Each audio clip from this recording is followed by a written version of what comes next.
overnight. Nakababad sa asin. Beans lang ng konti dahil magbabad ko sa asin. Dami. Drain lang muna natin para maalis yung excess water.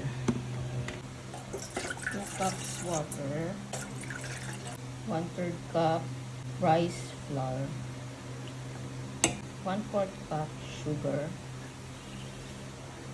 Mix muna before turning on the heat.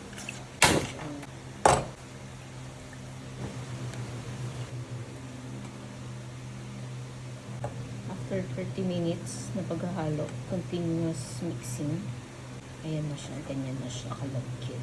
I think tama na ito. Kasi baka maging rice cake na siya. Garlic, onion, ginger, yung white part ng green onion. Sama mo na dyan. Pear,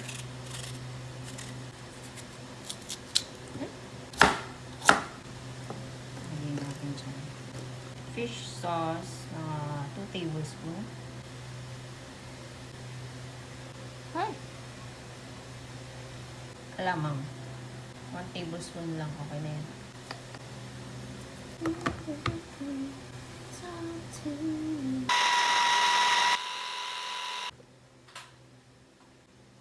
1 cup gochujang. Yan yung galapong. Ang dami. Then, yung blender natin.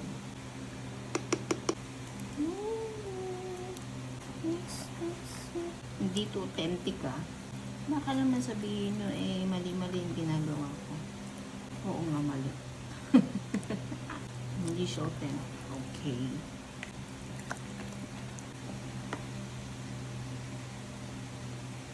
Lagyan natin yung mangoes.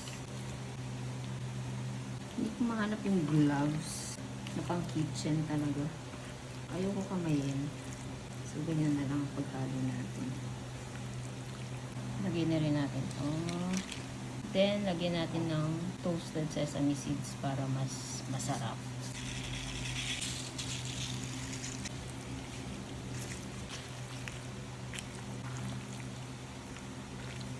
Mukhang masarap ah.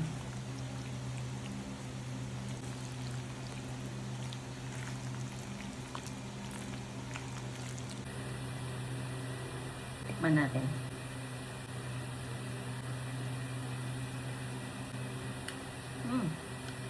Lasang kimchi nga.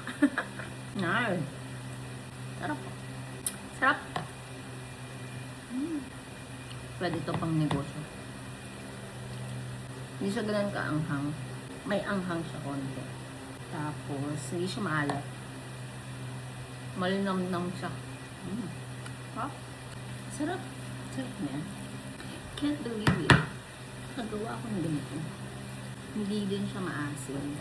Medyo matamis nga siya. Sakto lang yung pampawala ng umay ba. Dapat nga ata piniferment ito. Room temperature for ilang days. Siguro 2 to 3 days. Tapos lalagay sa fridge. Fridge! Sarap. Kimchi talaga siya.